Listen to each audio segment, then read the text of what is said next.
what I've got to do is remove this rear hub because I've got to replace the transaxle seal.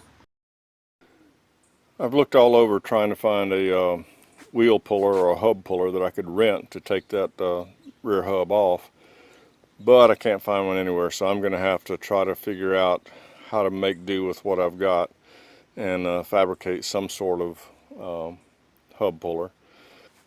I believe that with all these materials I can figure out some way to cobble together some sort of wheel puller, so we'll see how that goes.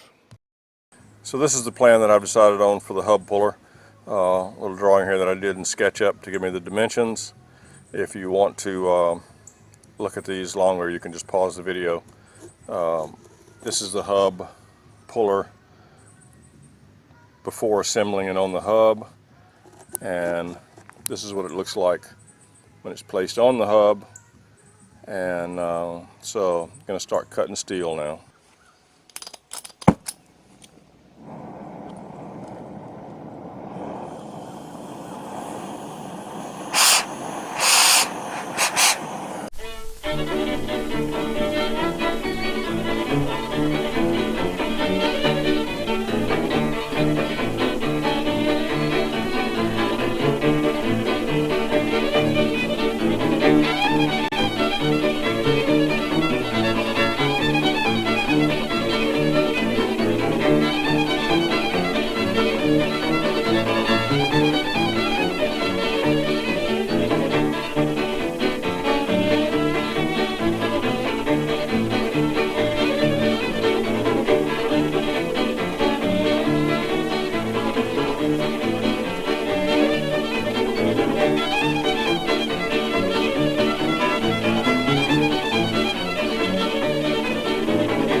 Exactly the sound you want to hear. You know, you got your mixed ice. Sounds like a ripping cloth. The heat tips aren't feathering out any.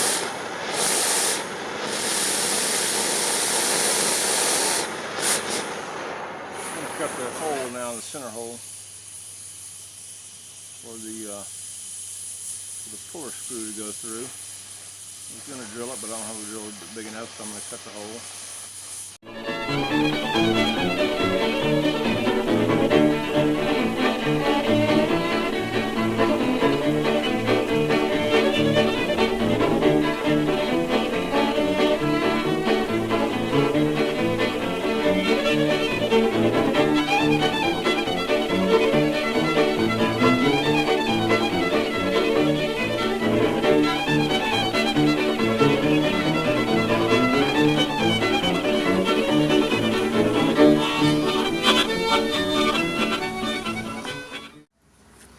That was Merle, my Catahoula. She was coming out just to take a look and make sure I was doing everything right. She likes to keep an eye on things. So I've got these two plates marked for the cutouts for the bar that'll go through them to back up the hub, to pull the hub off. So I got to cut these holes out now.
last two pieces, get the surface slag off.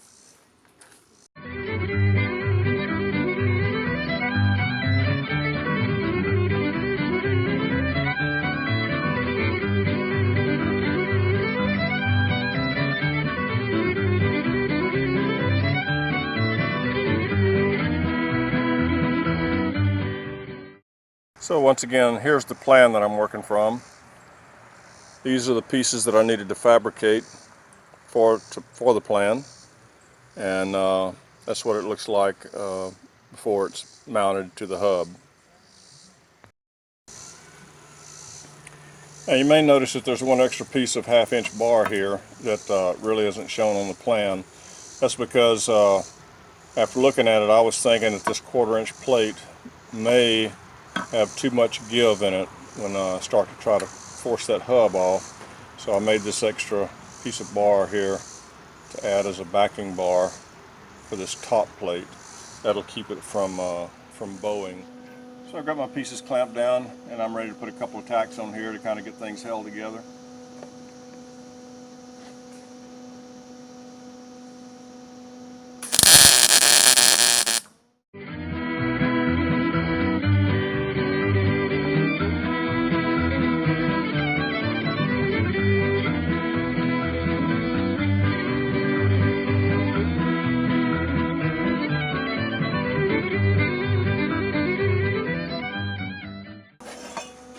So that's it, those pieces are tacked together now. On to the next piece. So what I'm going to use now are these little corner magnets.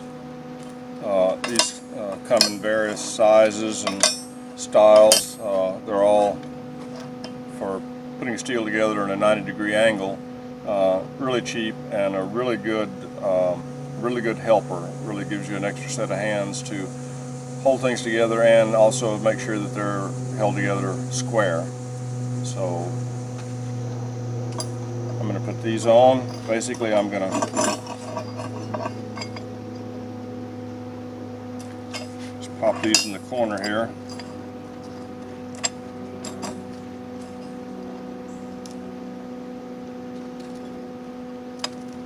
I know you can't see exactly what I'm doing, but I'll bring the camera around on the other side in just a second.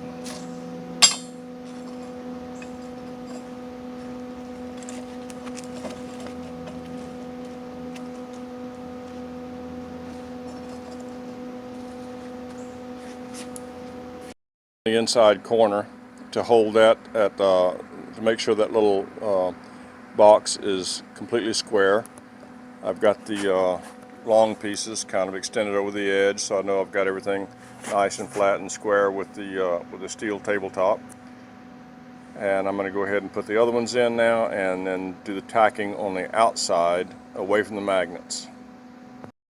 So now I've got the 4 corner magnets installed, and you can see it holds the box in a nice square configuration, so that even though that my edges are not cut perfectly straight, I can still get the whole thing square and get the steel butted up close enough to put a tack weld in there and then put a stringer in there to hold the whole thing together.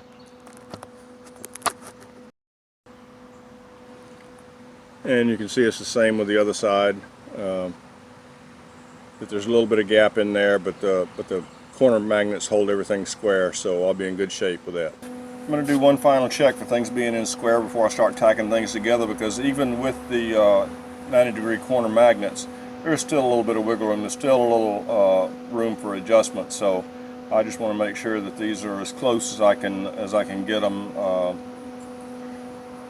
in this situation. So right now what I've got is about 6 5/16 spacing at the top, and I've got 6 5/16 spacing at the bottom of these straps. So that tells me this whole thing is pretty much square, and at least close enough for the level of tolerance that we're working with. So now I can go ahead and tack these outside edges, and the whole thing will be tacked together and then ready to set up for welding the seams. So I'm going to tack these. I'm going to put 3 tacks on the outside corners, and then I'm going to put some tacks on the inside corners, because you don't want to start welding on one side if you don't have the other side tacked, because heat can really draw it out of square. So you need to get it tacked down pretty good.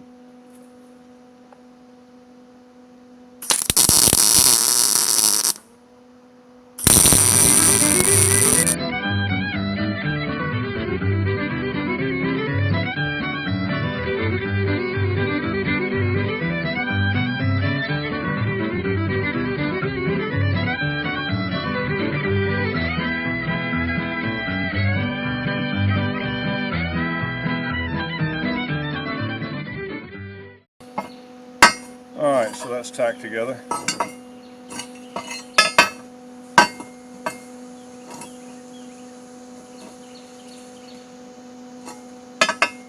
Just need to check it for squareness, make sure it's all square, and get ready to weld up the seams with stringers. So the main thing I need to make sure of is that these bars will go through these holes, that everything is lined up and squared enough so that those will go through that hole, so that when this is put over the hub will be in here, you'll be able to pull that hub off. So check these bars.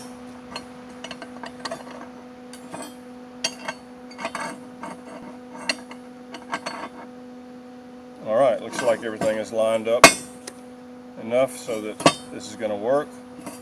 It's going to go right over the hub.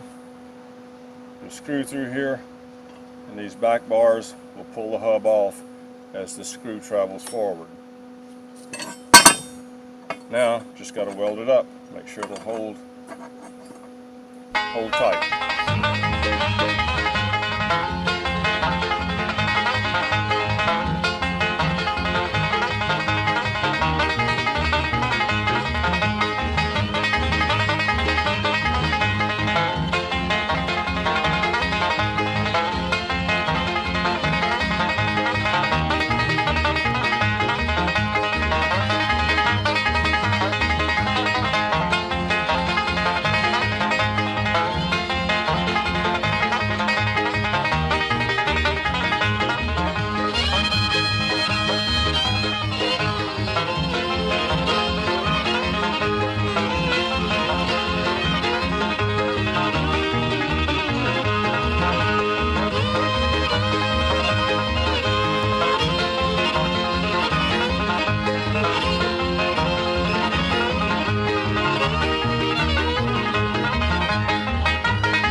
Alright, so there it is.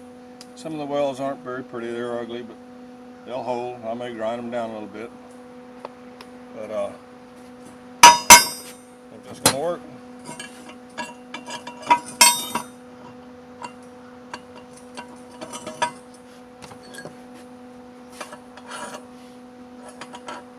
Yep, I believe that'll work.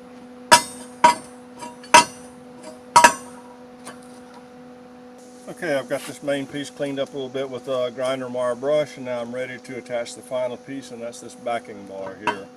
Got to attach this spanning backer bar to give this this span of strap a little more strength, so it won't be flexible when I start trying to pull that hub.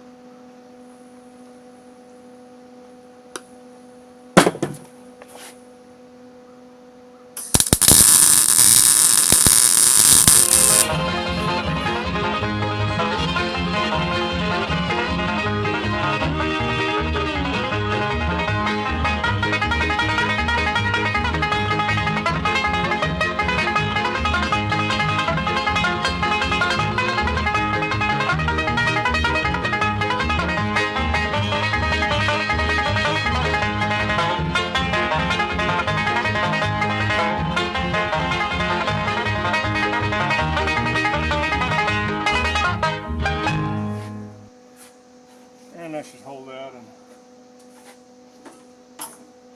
give that plate enough strength to pull that hub off now without warping, without bending.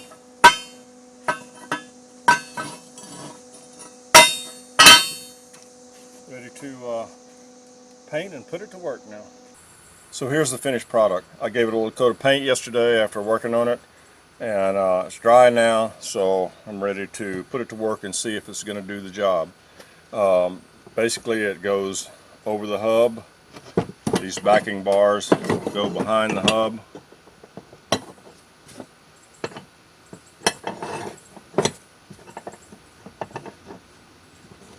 And then when that is forced out with the screw, these backing bars should pull the hub off. Now this will be used in conjunction with some pieces that I already had. This is a harmonic wheel balance puller, and I'm going to use this because it's got the screw and everything threaded, so I can just attach this like this and use this as the pulling mechanism. I could have done the same thing just by welding a nut on the back of this that had the same threads as this, but I didn't see any reason to do that since I already had a mechanism that would work for that. So, alright, so we're going to put it to work now and see how it does.